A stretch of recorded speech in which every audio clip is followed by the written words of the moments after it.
Season greeting to you all. Good morning, everyone. So this morning I want to quickly say something very important concerning the stroke as a broad topic when it comes to health, rather, because it is a cerebrovascular organ that has, cerebrovascular organ disorder. It is also known as CVA, which is known as what cerebrovascular accident. So the stroke here, actually, the definition for stroke is that it is as a result, or it is a condition, a circumstance, or a status whereby the vein or the blood that flows through the brain is being interrupted. And in this case, the blood that flows through the brain is no longer what flowing in a normal condition. Instead, it is on what abnormal condition. So in these places, it can result to different things. What can actually hold the brain not to flow, hold the blood not to flow where in the brain depends on different factor or fixture as well. So it can also be as a result of clotting of blood in the vein, or as a result of what the vein got ruptured, or as a result of what growth of tumor in the brain what uh, vexel, or in the brain vein that blood flow through. So in this case, that actually give rise to differences or types of stroke. So the three types of stroke, the stroke we actually have are only three, but there are subtopics of what types of stroke that we have in addition to them. So the first one is this particular one known as what ischemic attack or ischemic stroke.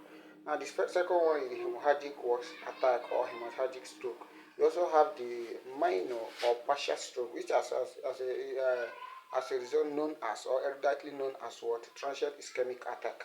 So which is the tear. In this case, each and every one of them is rather or further subdivided into different parts. So like ischemic attack is further divided into what thrombotic, embolic and thrombotic. It has to do with what embolism or thrombolism. So embolism actually means embolism or embolic ischemic attack. First and foremost, what is ischemic attack? Ischemic attack is as a result of when there is blockage in the vein. So this blockage in the vein now depends on what kind of thing that actually block this vein. What actually block this vein is what we take into consideration. Because what actually block this vein might be different.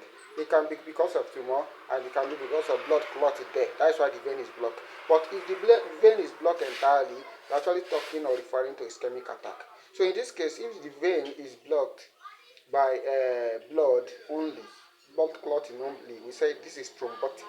But if the vein is blocked, if another blood or is blocked with either blood or any material, any blockage material, or if the vein is actually there is a growth of tumor in the vein, so we actually refer to this as what embolism or embolic stroke. Hope you understand. So in the furthermore, if we want to talk about these differences between embolic and thrombotic stroke, we said that embolic stroke have to do with only blood alone, which while thrombotic one has to do with only blood clotting and also any blockage material at all. It can result to it can be fluid, it can be growth of tumor in the brain vein. So that is for what ischemic attack. Let's go to hemorrhagic attack. Hemorrhagic attack or hemorrhagic stroke actually defined as a result whereby the brain the brain vexel or the brain what is it called? The brain vein is being what ruptured. In this case, when it ruptured, the channels of blood to each part of the brain or each hemisphere of the brain is being disrupted, and that can result to stroke. So when the vein is actually ruptured, then there should be a flow of each brain.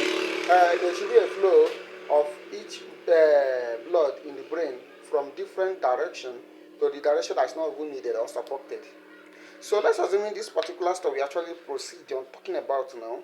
There is a rupture of the vein, and the blood that is now flowing through the vein get in contact with the brain.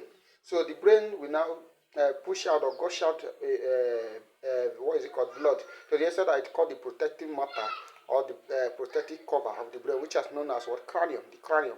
So and this process, if it touches from the brain touches the cranium, then we are referring to this type of hemorrhagic stroke as subdural. But if it comes from the protective cover, if the blood actually comes from the protective cover and touches the brain, we are referring to this as epidural. And if it is within the brain, we there's what we call sepranoid hemorrhagic stroke. That one is far different. But if it is within the brain, if the blood is flowing within the brain, we call it intercerebral what is it called? Intercerebral hemorrhagic stroke. So this one are subtopic on what under hemorrhagic stroke. But all you have to know is that hemorrhagic stroke is a stroke that actually occurs when the brain veins are ruptured. So if they rupture meaning the body got burst, and at this process, the channel at which brain supposed to or vein blood supposed to flow through is being diverted or deviated, which result to what abnormal flow of blood in the brain. So the blood, instead of the blood to flow through this side, it follows through this side because the vein that channels through that side has been burst or ruptured. It is as a result, or it is, for example, if you channel a what is it called? If you channel a particular, let's use crude oil as an example, and there's the pipe use the channel a crude oil from one place to another, get burst, then we call that there's oil spillage. There will be a presence of oil spillage. It is also applicable to the brain. If the vein is supposed to pass here and the brain got burst, so there will be blood spillage. Blood will be, passing from different corner to the corner that you needed or wanted. That is it. So that is hemorrhagic stroke. Let's go to the third one, which is the tear, which is transient ischemic attack. This transient ischemic attack is a result of which there is a shortage of blood flow in the brain for a while. This kind of tear, or this kind of thing I'm talking about, will only happen for a while and not for a long time. So it will just happen for a while and it gets stopped. So this kind of places can actually affect many parts of the body and also bring something very important, or it's not very important, that has to be put into consideration. Because if you are here, if you fall down now, then if you fall down, let's say one part of your body is being paralyzed or weak, then according to brain, or if you study brain so far, we said that if one hemisphere of the brain, like one hemisphere of the cerebrum, is being faulty, then you are tend to or prone to the other part of the body to get paralyzed or weak. So personally or definitely, if you come to this aspect of transient ischemic attack now, so if that one part of your hemisphere get faulty, then the other part of your body will get paralyzed just for a while. That's we refer to this as what is it called, hemispheric, because the actually is working on one hemisphere of the brain, so it is hemispheric work, transient ischemic attack, because it is hemispheric and as well at the same time it happened for a while. So anything that happened for a while, stroke that happened for a while is known as transient ischemic attack, which is commonly known as partial stroke or mini stroke. So in this case, the type of hemispheric stroke are 12 only, but I'll be mentioning only six. Only six, no, five. Let me mention five here. So the first one will be the missed transient ischemic attack, the carotid transient ischemic attack. We have the what is it called, sensory transient ischemic attack. We have the motor transient ischemic attack. Sorry. So we have the carotid transient ischemic attack, and we have the speech transient ischemic attack. So this transient, let's explain them, or let's explain three out of it. Let's see what is good. So the speech transient ischemic attack actually says that this condition or in this status, the patient itself will not be able to pronounce a particular sentences correctly. But this kind of thing will actually happen for a while. This is what we call in some children we say that this children actually is stammering. So he's about to call a particular number or a particular name, but that name seems difficult for her or him to call on time. But at last he will still call it. So that one is temporal conviction. So at this thing, if you want to, at this point, if you want to refer that one to which type of transient ischemic attack is that one, then you refer it to a speech tear or speech transient ischemic attack.